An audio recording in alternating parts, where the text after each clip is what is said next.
प्यारे दोस्तों, आप देख रहे हैं रसायन विज्ञान प्री बोर्ड का 100% करेक्ट आंसर्स। तो चलिए स्टार्ट करते हैं इसके सारे सॉल्यूशंस को। कंप्लीट सॉल्यूशन देखेंगे इस वीडियो के दौरान। और यहाँ पर जितने भी आपको चीज़ें, यहाँ पर एक रिबन चल रही है जिसमें व्हाट्सएप नंबर दिया गया है, उस नंबर पे आप अपने क्वेश्चन पेपर्स भेज सकते हैं। और अपना जिला जरूर मेंशन करें। साथ ही साथ अपने प्लेलिस्ट को भी विजिट करें जिसमें आपके सारे सॉल्यूशंस बनाए गए हैं। सही विकल्प चुन करके आपको लिखना है शुष्क बर्फ जो है ठोस CO2 होता है। आपको सभी को पता होना चाहिए शुष्क जो बर्फ होता है वो CO2 ठोस अवस्था में होता है, उसी को कहते हैं। ये एक आणविक क्रिस्टल है, तो इसका आंसर क्या हो जाएगा? सी ऑप्शन करेक्ट हो जाएगा। नेक्स्ट जो क्वेश्चन है, किसी अभिक्रिया का वेग बराबर A to the power m और B to the power n है, तो इसकी कोटि जो है m+n होती है। दोनों की घातें यानी कि दोनों की पावर्स जुड़ जाती हैं। तो यहाँ पे सी ऑप्शन आपका करेक्ट हो जाएगा। ध्यान रखना है आपको, आंसर्स बिल्कुल राइट बताए जा रहे हैं। इसके बाद में कोलाइडी कणों का कौन सा गुण प्रकाश के प्रकीर्णन के कारण होता है? तो वो टिंडल प्रभाव जो होता है, इसके बारे में आपने 10th क्लास में साइंस में बहुत पढ़ा होगा। हेमेटाइट लोह एस के सांद्रण की विधि जो है गुरुत्वीय पृथक्करण विधि है। ए ऑप्शन इसमें आपका करेक्ट हो जाएगा। नेक्स्ट क्वेश्चन की बात करते हैं। नेक्स्ट क्वेश्चन पूछा गया है, निम्नलिखित में से किस अक्रिय गैस का अष्टक पूर्ण नहीं होता? तो हीलियम जो है इसमें अष्टक पूर्ण नहीं होता, इसमें केवल दो ही होते हैं और बाकी सभी में अष्टक पूर्ण होते हैं, सभी में आठ आठ होते हैं। तो हीलियम में केवल 2 होता है। निम्नलिखित में से किस औषधि की खोज अलेक्जेंडर फ्लेमिंग ने की थी? तो फ्लेमिंग ने पेंसिलिन की खोज की थी, तो यहाँ पे ए ऑप्शन आपका करेक्ट हो जाएगा। अगले क्वेश्चन की बात करते हैं, सातवां, ज्वरनाशी यानी एंटीपायरेटिक जो है वो कौन है? तो एस्प्रिन जो है ये एंटीपायरेटिक माना जाता है। ज्वरनाशी यानी कि आपका बुखार दर्द सब कुछ दूर करता है। अगले क्वेश्चन के रिक्त स्थानों की पूर्ति करते हैं। अंतः केंद्रीय घनीय क्रिस्टल में परमाणुओं की संख्या टोटल कितनी होती है? 2 होती है। जेड कितनी होती है? 2 होती है। झाग उत्प्लवन विधि खालिस्तान अयस्क के सांद्रण हेतु प्रयोग होता है, तो सल्फाइड अयस्कों का सांद्रण होता है इससे। खालिस्तान में आएगा सल्फाइड अयस्क। इसके बाद में SO2 द्वारा विरंजन खालिस्तान क्रिया द्वारा होती है, तो अपचयन क्रिया द्वारा होती है। यहाँ पर आपका अपचयन आएगा खालिस्तान में।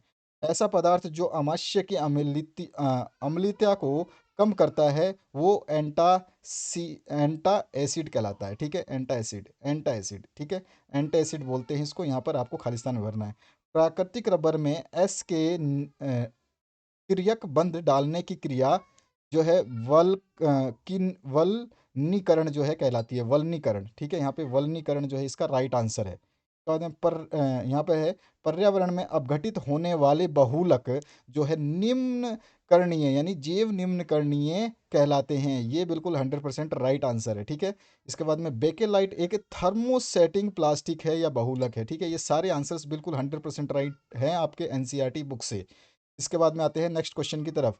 नेक्स्ट क्वेश्चन में धात्विक क्रिस्टल को आपको मैच करना है, तो ये हो जाएगा धात्विक बंध से। डी ऑप्शन इसमें करेक्ट हो जाएगा। इसके बाद में हीरा जो है सहसंयोजी ठोस है, आप सभी को पता है। उसके बाद में स्वर्ण संख्या जो है स्कंदन शक्ति दर्शाती है। उसके बाद में 17 समूह जो है वो हैलोजनों की है। इसके बाद में हीमोग्लोबिन जो है आपके शरीर में वो एक तरह का प्रोटीन है। इसके बाद में हंसाने वाली जो गैस है आपको सभी को पता है N2O है। और इसमें मिरबेन का तेल जो है ये नाइट्रोबेंजीन से प्राप्त किया जाता है। इसका दूसरा नाम नाइट्रोबेंजीन भी बोलते हैं। ठीक है, तो ये आपके साथ के साथ सही जोड़ियां हो गई। इसके बाद आते हैं एक वाक्य एक शब्द में उत्तर। तो यहाँ पर एथिल एसीटेट का जल अपघटन किस कोटि की अभिक्रिया है? तो ये प्रथम कोटि की अभिक्रिया है। इसके बाद में लूनर कास्टिक किसे कहते हैं? तो सिल्वर नाइट्रेट को हम लूनर कास्टिक भी कहते हैं। यदि संकुल ऋणायन है तब केंद्रीय धातु के नाम के अंत में क्या लगाते हैं? तो उसको अनुलग्न एट लगाया जाता है। अनुलग्न एट ठीक है, ये लगाया जाता है। इसको आपको ध्यान रखना है। इसके बाद में है, द्वितीयक अल्कोहल के ऑक्सीकरण करने पर प्राप्त होता है, तो कीटोन प्राप्त होता है। ये आपको ध्यान रखना है। सारे के सारे आंसर्स आपके एनसीईआरटी बुक से बनाए गए हैं। बिल्कुल 100% राइट आंसर है। बहुत समय लगा मेरे को इनको एक बार चेक करने में। अमोनिकल सिल्वर नाइट्रेट का विलयन क्या कहलाता है? तो उसको बोलते हैं टालेन अभिकर्मक। ठीक है, यहाँ पर इसका ये आंसर हो जाएगा। नाइट्रीकरण मिश्रण किसे कहते हैं? तो सांद्र HNO3 और सांद्र H2SO4 के मिश्रण को हम नाइट्रीकरण मिश्रण कहते हैं। इसके बाद में अमीनो अम्ल को आपस में जोड़ने वाला बंध क्या कहलाता है? तो उसको पेप्टाइड बंध कहते हैं। अगले क्वेश्चन की बात करते हैं। 120 ग्राम NOH है आपका 2 लीटर विलियन में विलय किया जाता है तो विलय की जो है विलयन की मोलरता आपको ज्ञात करनी है। तो आपको भार दे रखा है 120 ग्राम, ठीक है। NaOH का अणु भार आप सभी को निकालना होगा, जिसमें आपका N कितना होता है, आपका आ जाएगा Na सोडियम जो है आपका 23 हो जाएगा, ऑक्सीजन जो है आपका 16 होता है और हाइड्रोजन जो है 1 होता है। तो इन तीनों को जोड़ देंगे तो टोटल आ जाएगा 40 ग्राम पर मोल जो है इसका अणु भार आ गया। और इसके बाद में विलयन का आयतन जो हमें पता है, इस क्वेश्चन में दिया गया 2 लीटर। अब हमारे पास मोलरता का फॉर्मूला सभी को पता होगा, विलय के मोलों की संख्या टोटल अपॉन में विलयन का आयतन लीटर में। तो मोलों की संख्या 120 दे रखी है क्वेश्चन में, 120 कर देंगे और यहाँ पर नीचे जो है आयतन लिख देंगे। तो 2 लीटर आयतन है और साथ ही साथ इसके साथ में अणुभार भी इसका जो है लिखा जाएगा। तो आपका 40 जो है अणुभार लिखोगे, काटोगे इसको 3/2 या फिर टोटल 1.5 मोल आ जाएगा, ठीक है। अगले क्वेश्चन की बात करते हैं, इसी का जो नेक्स्ट पार्ट है वो भी कर दिया है। मोललता और मोलरता की परिभाषा एवं सूत्र लिखने हैं। तो ये है आपका जो है आपका मोलरता, मोललता, ठीक है। मोललता का परिभाषा और सूत्र यहाँ लिखा गया है। इसी तरह से मोलरता का परिभाषा और सूत्र यहाँ लिखा गया है, ठीक है। तो दोनों ही है, ये स्मॉल एम से व्यक्त किया जाता है और ये कैपिटल एम से व्यक्त किया जाता है, ठीक है। आगे बढ़ते हैं 6 नंबर क्वेश्चन पे। 6 नंबर क्वेश्चन है, द्रव स्नेही कोलाइड और द्रव विरोधी कोलाइड में दो अंतर लिखने हैं। भौतिक अधिशोषण और रासायनिक अधिशोषण में दो अंतर लिखना है। द्रव विरोधी और द्रव स्नेही क्लोराइडों में आप आमने सामने अंतर दिए गए हैं। ये एक अंतर, पहला अंतर है, दो ही अंतर लिखने थे, मैंने यहाँ पे आपको 6-7 अंतर बताए हैं। दूसरा अंतर है, जो आपको अच्छा लगे वो अंतर आप याद करिएगा। तीसरा अंतर ये है। इसके बाद में चौथा और पांचवा अंतर आपके सामने ये है। इसके बाद में भौतिक अधिशोषण और रासायनिक अधिशोषण में आपको अंतर बताने हैं, उसमें भी दो ही बताने हैं। हमने यहाँ पे 6-7 आपको जो है अंतर बता रखे हैं। आप इनको नोट कर लीजिए, आराम से स्क्रीनशॉट लेना चाहें स्क्रीनशॉट ले लीजिए। अगले क्वेश्चन की तरफ मूव करते हैं। नीचे रिबन पे हमारा व्हाट्सएप नंबर दिखाई दे रहा है और साथ ही साथ प्लेलिस्ट के लिए भी आपको बताया जा रहा है। उस रिबन को जरूर फॉलो करिए, इंस्ट्रक्शंस आपके लिए दिए गए हैं, उन इंस्ट्रक्शंस को फॉलो करेंगे आपका काम आसानी से हो जाएगा। आपके सारे विषय के सॉल्यूशंस बना दिए गए हैं। अगर आप वीडियो के डिस्क्रिप्शन बॉक्स में जाकर के अपनी प्लेलिस्ट को देखते हैं तो आपको सारे सॉल्यूशंस मिल जाएंगे जो कि यहाँ पर बनाए गए हैं। और मैंने देखा बहुत सारे बच्चे जो हैं एक्साइटेड हैं आपके प्री बोर्ड एग्ज़ाम के सॉल्यूशंस के लिए, और बहुत सारे रॉन्ग जो है आंसर्स कई चैनलों पे बताए जा रहे हैं, उनको देख करके वो लोग जो है आंसर्स बना रहे हैं, जिससे उनके नंबर कट जाएंगे, तो बहुत बड़ी समस्या होगी आपके लिए। याद रखें, आप उसी चैनल को फॉलो करें जो आपके लिए अच्छे सॉल्यूशंस मिलें। एक आधा क्वेश्चन गलत होने से कोई फ़र्क नहीं पड़ता, लेकिन ज़्यादातर क्वेश्चंस गलत होते हैं तो ऑब्वियस सी बात है, उसमें बहुत बड़ी तकलीफ हो जाएगी आपको। प्रश्न नंबर 7 है, क्लोरीन द्वारा फूलों का विरंजन स्थायी होता है जबकि SO2 द्वारा अस्थायी होता है, और HCl का क्वथनांक HF से कम होता है, क्यों, ये आपको बताना है। तो क्लोरीन द्वारा फ्लोर का विरंजन जो है ऑक्सीकरण क्रिया द्वारा होता है, इसलिए ये स्थायी होता है। इसका हमने यहाँ समीकरण भी दे दिया है, ठीक है। इसके बाद में आपका जो है इसके विपरीत जो है SO2 में जो विरंजन है जो अपचयन क्रिया द्वारा होता है। तो यहाँ पर क्या होता है, वायुमंडल में ऑक्सीजन से ऑक्सीकृत होकर के पुनः रंगीन हो जाता है, इसलिए ये रंगहीन होता है। तो यहाँ पर जो है इसका भी हमने समीकरण दे रखा है, ठीक है। तो ये इसका आंसर हो गया। अगले क्वेश्चन की बात करें तो आठवां क्वेश्चन है, H2O द्रव्य है और H2S गैस, क्यों, आपको बताना है, ठीक है। तो यहाँ पर ऑक्सीजन के छोटे आकार तथा उच्च विद्युत ऋणात्मकता के कारण H2O में अंतराण्विक हाइड्रोजन बंध पाए जाने के परिणाम स्वरूप यह कमरे के ताप पर द्रव्य होता है, जबकि H2S में जो है आकार के कारण जो है हाइड्रोजन बंध नहीं होते हैं, इनका आकार बड़ा होता है, ठीक है, इसलिए इसका जो है ये ठोस होता है। तो ये इसका आंसर हो गया। नाइन्थ जो क्वेश्चन है, इसमें EDTA का पूरा नाम लिखना है और एक उपयोग। तो EDTA का पूरा नाम यहाँ पे लिखा गया है और एक उपयोग इसका होता है, लाइम स्केल को जो है भंग करने के लिए प्रयोग किया जाता है। बहुत ही महत्वपूर्ण उपयोग है इसका, व्यापक रूप से इसका उपयोग किया जाता है। यहाँ पर है धनायन, ऋणायन और उदासीन संकुलन यौगिक कौन कौन से हैं, इसको आपको इसमें से छांट के लिखना है। तो इसको हमने लिख दिया, धनायनिक जो यौगिक हैं वो ये हैं, और ऋणायनिक यौगिक ये हैं, और उदासीन यौगिक जो हैं आपके ये हैं, ठीक है। तो यहाँ पर आप इनमें से लिख लोगे। ये ध्यान रखना, ये D3 नहीं है कहीं पे भी। आप बहुत सारे बच्चे सोच रहे हैं ये D2 है, D3 है, ये सारे Cl हैं, ठीक है। क्वेश्चन पेपर को जब प्रिंट किया गया है या बोर्ड ने जब जारी किया तो थोड़ा सा ध्यान नहीं दिया गया, ये D3 नहीं है, सब Cl है ना। तो यहाँ पे ये आपका आंसर हो गया। अगले क्वेश्चन की बात करें 10 नंबर, इसमें मुझे निम्नलिखित अभिक्रियाओं को समीकरण सहित आपको समझाना है, जिसमें हाफमैन ब्रोमाइड अभिक्रिया है और सीमट अभिक्रिया है और कार्बिल एमीन अभिक्रिया है, मस्टर्ड आयल अभिक्रिया है। तो इसमें हमने हाफमैन ब्रोमाइड अभिक्रिया को यहाँ पे समझा रखा है, इसका उदाहरण भी बता रखा है जिससे आयोडोफॉर्म अभिक्रिया भी कहते हैं हम। और इसका जो है आप रिएक्शन इस तरह से ये लिख दोगे, ठीक है। तो ये हो गया है आपका। इसके बाद में स्मट आपकी जो अभिक्रिया है उसके बारे में भी हमने यहाँ पे लिखा हुआ है, इसको पूरा का पूरा दिया गया है। और इसकी रिएक्शन जो है इस तरह से, आप एसिटिक अम्ल प्लस हाइड्रोजन अम्ल सांद्र H2SO4 के साथ क्रिया करेगा तो मेथिल एमीन बनाएगा। और जो है आपका नाइट्रोजन और कार्बन डाइऑक्साइड जो है वो निकल जाएगा, ठीक है। इस तरह से अगला जो क्वेश्चन, इसमें आरएनए व डीएनए में दो अंतर आपको लिखने हैं। तो आरएनए और डीएनए में बहुत सारे अंतर से लिख सकते हैं आप, मैं बता दूंगा। और प्रोटीन के विकृतीकरण से क्या तात्पर्य है, एक उदाहरण तथा प्रोटीन की कमी से होने वाला रोग आपको देना है, बताना है। तो यहाँ पे देखिए, प्रोटीन को गर्म करने पर या सांद्र अम्ल तथा सांद्र क्षार को का विलयन मिलाने पर इसकी जैविक क्रियाशीलता जो है नष्ट हो जाती है और ये अविलय होकर के स्कंदित हो जाता है। इस क्रिया को प्रोटीन का विकृतीकरण कहते हैं और विकृतीकरण से प्रोटीन की प्राथमिक संरचना अपरिवर्तित रहती है, ठीक है। किंतु द्वितीयक एवं तृतीयक संरचना में परिवर्तन हो जाता है। प्रोटीन की कमी से क्वाशी योरकर और मरामस रोग जो है होते हैं, ये इसके एग्जाम्पल्स हैं। डीएनए एनए में आरएनए में आपको दो अंतर क्या 50 अंतर आप लिख सकते हो, बहुत सारे अंतर है इसमें, कम से कम 33-34 अंतर है। मैं तो आपको केवल 6-7 ही बताऊंगा। यहाँ पर ये आपका केंद्रक में होता है, ये आपका कोशिका द्रव में होता है, एमआरएनए में कुछ मात्रा में पाई जाती है। इसी तरह से आपको ये आंसर्स हैं, इसमें से आपको जो लिखना है वो लिख सकते हैं। यहाँ पर कंप्लीट आंसर है, स्क्रीनशॉट लेना चाहें स्क्रीनशॉट ले सकते हैं। 5 क्वेश्चंस के आंसर, सॉरी 5-6 यहाँ पर डिफरेंसेस दिए गए हैं, ठीक है। आगे बढ़ते हैं नेक्स्ट क्वेश्चन की तरफ। नेक्स्ट जो है आपका 12वां क्वेश्चन है, प्रतिजैविक व सल्फा औषधि से क्या तात्पर्य है, या पीड़ाहारी या पूतिरोधी से क्या आपको आशय है, ये बताना है। तो दर्द निवारक या पीड़ाहारी हम किसको बोलते हैं, वे रासायनिक पदार्थ औषधियाँ जिनका उपयोग दर्द पीड़ा को कम करने के लिए किया है, दर्द निवारक औषधियाँ कहलाती है। ये हमारे तंत्रिका तंत्र को जो है सक्रिय करते हैं, इनका एग्जाम्पल भी हमने दे दिया है। तो ये इसका अंतर हो गया आपका पीड़ाहारी का। इसके बाद में पूतिरोधक, जिसको हम एंटी आपका जो वो होता है, ये आपका हो जाएगा। तो वे रासायनिक पदार्थ जिनका उपयोग सूक्ष्म जीवाणुओं की वृद्धि को रोकते हैं तथा जीवित ऊतकों यानी त्वचा पर कोई हानिकारक प्रभाव नहीं डालते, प्रतिरोधी कहलाते हैं, ठीक है, एंटीबायोटिक्स कहलाते हैं।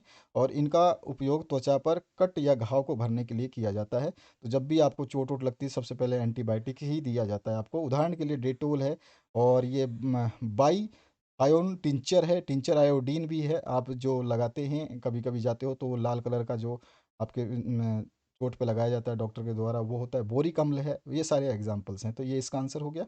अगले क्वेश्चन 13 नंबर की बात, राउल्ट के नियम को लिख करके सिद्ध कीजिए कि इसकी सहायता से विलय के आणविक द्रव्यमान की गणना कैसे करते हैं, अथवा में आदर्श और विलयन के धनात्मक और ऋणात्मक विचलन में अंतर आपको बताने हैं। तो हमने सारे अंतर बता दिए हैं, यहाँ पर आपको 4 स्टेप में अंतर बताए गए हैं, इन अंतर्स को आप देख सकते हैं, ठीक है। तो ये टेबलर फॉर्म में आपको अंतर बता दिया गया। अगले क्वेश्चन की तरफ हम मूव करते हैं। क्वेश्चन नंबर 14 है, अभिक्रिया की कोटि एवं आणविकता में 3 अंतर आपको बताने हैं। तो अभिक्रिया की कोटि और आणविकता दोनों में अंतर टेबुलर फॉर्म में बताया गया है, इसको भी आप यहाँ से इस तरह से नोट कर सकते हैं। ये पूरा का पूरा सॉल्यूशन आपके सामने है, ठीक है।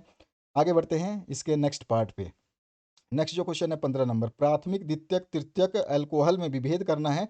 एक तो ऑक्सीकरण के हिसाब से, ऑक्सीकरण विधि के हिसाब से, और एक विहाइड्रोजीनीकरण विधि के हिसाब से। तो दोनों के हिसाब से मैंने कर दिया है। और यहाँ पर आप फिनाल से निम्नलिखित कैसे प्राप्त करेंगे, तो इसका समीकरण आप लिखना चाहें तो ये भी कर सकते हैं। तो सबसे पहले हम प्राथमिक द्वितीयक और तृतीयक ऑक्सीकरण के हिसाब से, हम प्राथमिक द्वितीयक और तृतीयक अल्कोहल के ऑक्सीकरण से भिन्न भिन्न उत्पाद प्राप्त होते हैं। ऑक्सीकरण के लिए उदासीन अम्लीय या क्षारीय KMnO4, K2Cr2O7 या तनु HNO3 का उपयोग किया जाता है। पहला, हम प्राथमिक अल्कोहल अगर हम ऑक्सीकरण करवाते हैं तो हमारे को इस तरह से समीकरण मिलेगी, जो कि हमारा ये आंसर हो जाएगा पहला, ठीक है, प्राथमिक अल्कोहल के लिए। द्वितीयक अल्कोहल जो है ऑक्सीकरण से हमारे को इस तरह से मिलेगा, ये द्वितीयक अल्कोहल का एग्जाम्पल हो जाएगा। इसके बाद में आपका तीसरा जो तृतीयक अल्कोहल निकालेंगे हम, इस तरह से आप प्राप्त करोगे उसको, ठीक है। ये ऑक्सीकरण द्वारा सारे के सारे प्राप्त करे जा रहे हैं। इसके बाद में हम जो है नेक्स्ट प्राप्त करेंगे विहाइड्रोजीकरण द्वारा। तो यहाँ पर जो है आप, इसमें तो बहुत इजी है, इसमें तो छोटे छोटे ही हैं। यहाँ पर सबसे पहले प्राथमिक अल्कोहल की बात करें तो ये प्राथमिक अल्कोहल इस तरह से बनेगा, ठीक है। और द्वितीयक अल्कोहल जो है आपका इस तरह से बनाया जाएगा, और फिर इसका तृतीयक अल्कोहल जो है आप इस तरह से बना देंगे। तो ये इस क्वेश्चन पेपर का सोल्यूशन हुआ। अगले क्वेश्चन की बात करते हैं। क्वेश्चन नंबर 16 है, निम्नलिखित अभिक्रियाओं को समझाइए। रोजनमूंड अभिक्रिया या अल्डोल संघनन आपको बताना है। ये दोनों आप बता सकते हैं, या तो फिर अथवा में आप एसिटिक क्लोराइड, एसिटामाइड और एसिटिक एल्डिहाइड कैसे प्राप्त करेंगे एसिटिक अम्ल से, ये आपको बताना है। तो एसिटिक अम्ल से अगर PCl3 को हम क्रिया कराते हैं तो हमारे को जो है एसिटिक क्लोराइड मिल जाएगा। तो जो है ये रहा आंसर, ठीक है। ये समीकरण हमें लिखनी थी, यहाँ पे हमें बताना है कैसे प्राप्त करेंगे। तो PCl3 से इसकी क्रिया कराएंगे। इसके बाद में CH3COH यानी कि एसिटिक अम्ल को फिर हम अमोनिया से अगर क्रिया कराते हैं तो हमारे को एसिटामाइड मिल जाएगा, जो कि ये रहा, ठीक है। और अगला जो है एसिटिक एनहाइड्राइड कैसे मिलेगा, तो हम डबल अगर एसिटिक एसिड को P2O5 के साथ में हॉट वातावरण में करते हैं तो हमारे को एसिटिक एनहाइड्राइड जो है मिल जाएगा। तो ये तीसरी समीकरण है, ठीक है। ये तीनों समीकरण हो गई आपको। ये कहीं भी आपको जल्दी से सॉल्यूशंस नहीं मिलेंगे जो सॉल्यूशंस मैं आपको दे रहा हूँ। अभी प्रश्न नंबर 17, निम्नलिखित को समझाइए। अभी मैं ये सॉल्यूशंस डालूंगा, इसके बाद में इसकी कॉपीज आपको बहुत सारे चैनल्स पे मिलेंगी, चिंता करने की आवश्यकता नहीं है, बहुत सारे चैनल्स कॉपी करेंगे इसको। निम्नलिखित को समझाइए। हुंड सीकर अभिक्रिया और वुड्स अभिक्रिया, ठीक है। या तो फिर आप निम्नलिखित यौगिक के IUP से नाम लिख सकते हैं, ठीक है। तो हम बताते हैं आपको। हुंड सीकर अभिक्रिया जो है वह जब वसीय अम्ल से सिल्वर लवण को क्लोरीन या ब्रोमीन के साथ गर्म करते हैं तब हेलो एल्कुइन बनते हैं। इसे ही हुंस डिसिकर अभिक्रिया कहते हैं। जैसे कि ये इसका स्टैंडर्ड फॉर्म है, और यहाँ पर हम आर की जगह जो भी रखेंगे उससे हमारे को मिल जाएगा। तो यहाँ पर एक उदाहरण के लिए हमने सिल्वर प्रोपिनियोट को ब्रोमीन के साथ गर्म करने पर एथिल ब्रोमाइड जो हमने प्राप्त किया है। तो ये इसका एग्जाम्पल हो गया। वुड्स रिएक्शन जो हमें बतानी है इसमें, वुड्स अभिक्रिया। तो यहाँ पर जो वुड्स अभिक्रिया, वह अभिक्रिया जिसमें हेलो एल्कोन एल्केन के दो अणु सोडियम धातु के साथ शुष्क ईथर की उपस्थिति में क्रिया करते हैं तो सम्मित एल्केन प्राप्त होता है। इस अभिक्रिया को वुड्स अभिक्रिया कहते हैं। तो यहाँ पर आप देखते हैं शुष्क ईथर के उपलब्धि में, यानी कि उसके प्रेजेंस में जो हमें एथेन प्राप्त हो रहा है। तो इस तरह से हमारा जो है ये आ गया वुड्स अभिक्रिया, ठीक है। तो इस तरह से लिख दोगे। 18 नंबर जो क्वेश्चन है, विशिष्ट चालकता, आणविक चालकता, तुल्यांकी चालकता की परिभाषा एवं इकाइयाँ आपको बतानी है। या कोलराश नियम की परिभाषा लिखिए निम्नलिखित आंकड़ों की सहायता से। NH4OH की ज्ञात जो है लेमडा और जो इसकी m की पावर जो है, इनको आपको ज्ञात करना है। तो ये भी कर सकते हो, ये मैंने पहले भी करा दिया ये वाला क्वेश्चन। तो मैंने ये विशिष्ट चालकता वाला यहाँ पे दे रहा हूँ। विशिष्ट चालकता, आणविक चालकता या तुल्यांकिक चालकता। तो सबसे पहले विशिष्ट चालकता, विशिष्ट प्रतिरोध के व्युत्क्रम को विशिष्ट चालकता कहते हैं। इसे के यानी कप्पा के से प्रदर्शित करते हैं। के इजकल्स टू 1/ρ होता है। और इसका समीकरण इस तरह से आप लिख सकते हैं। इसको थोड़ा सा समझा देंगे, ठीक है ना। और इसका जो मात्रक है वो हो जाएगा ओ पर ओम पर सेंटीमीटर, ठीक है, पर ओम पर सेंटीमीटर। और तनुकरण करने पर विशिष्ट चालकता जो है ये घटती है, इसकी एक प्रॉपर्टी भी है। उसके बाद में तुल्यांकी चालकता जो है, इसके बारे में किसी विलयन की तुल्यांकी चालकता उसकी विशिष्ट चालकता तथा उस आयतन का गुणनफल है जिसमें विद्युत अपघटय का 1 ग्राम तुल्यांक विलय है। यानी कि अगर हम इसका मात्रक लिखें तो पर ओम सेंटीमीटर स्क्वायर आपका हो जाएगा इसका। तो अनुकरण करने पर तुल्यांकी चालकता जो है बढ़ती है। तो यहाँ पर आप इसका तुल्यांकी चालकता का यहाँ तक सॉल्यूशन लिख देंगे। तीसरा जो पार्ट बचा आपका, मोलर चालकता या आणविक चालकता बोलते हैं। तो इसको आपको ध्यान रखेंगे, इसके दो नाम होते हैं, मोलर चालकता या आणविक चालकता। तो मोलर चालकता को जब हम करते हैं तो किसी विलयन की आणविक चालकता यानी मोलर चालकता उसकी विशिष्ट चालकता तथा उस आयतन का गुणनफल है जिसमें विद्युत अपघटय का 1 मोल विलय है। यानी कि इसका जो है आपका फिर से मात्रक लिखेंगे तो पर ओम सेंटीमीटर स्क्वायर पर मोल हो जाएगा, ठीक है। तो यहाँ पर इस तरह से आपका ये आंसर हो गया। 19 नंबर जो अंतिम क्वेश्चन है उसकी तरफ बढ़ चुके हैं हम। लेंथेनाइड एवं एक्टिनाइड में अंतर आपको बताना है, अथवा में संक्रमण तत्वों के निम्नलिखित गुणों की व्याख्या आपको करनी है। तो लेंथेनाइड और एक्टिनाइड में हम अंतर बता देते हैं बहुत सारे, क्योंकि आपको 5 अगर अंतर बताते हो तो आपको पूरे नंबर मिल जाएंगे। यहाँ पे हमने 5 की जगह 7 अंतर बताए हैं, ठीक है। तो 5 अंतर में आप लेंथेनाइड एक तरफ एक्टिनाइड लिख दोगे, और इसमें आप इस तरह से विभेद कर दोगे, आमने सामने लिख करके आप विभेद कर दोगे, ठीक है। तो ये चीज़ आपको ध्यान रखनी है। यहाँ पर आप देख लीजिए 3 अंतर आपके सामने हैं, ये 3 अंतर आप पहले नोट करिए, ठीक है। इसके बाद में चौथा अंतर दिखाता हूँ मैं। 3 अंतर ये हो जाएंगे, इसके बाद में ये चौथा अंतर हो जाएगा आपका, इसके बाद में ये पांचवा अंतर आप नोट करेंगे, इसके बाद में ये 6 नंबर आपका जो है ये डिफरेंस हो जाएगा, और उसके बाद में आपका सातवां जो अंतिम डिफरेंस है, ये इस तरह से हो जाएगा। तो ये था आपके केमिस्ट्री का full paper solution 100% correct answer के साथ में, कहीं भी नहीं मिलेगा, लेकिन एक दो कल तक आपको बहुत सारे चैनल पे ये चीज़ मिल जाएगी क्योंकि यहाँ से कॉपी हो चुकी होगी। तो आशा करता हूँ इस वीडियो से आप लोगों को हेल्प मिलेगी और आप अपनी तैयारी में लगे होंगे। आपके सारे मॉडल पेपर्स सभी कुछ सॉल्व करवा दिया गया है, प्ले लिस्ट जहाँ पर है वहाँ विजिट कर लीजिए, आपका काम आसान हो जाएगा। Thank you very much, have a good day.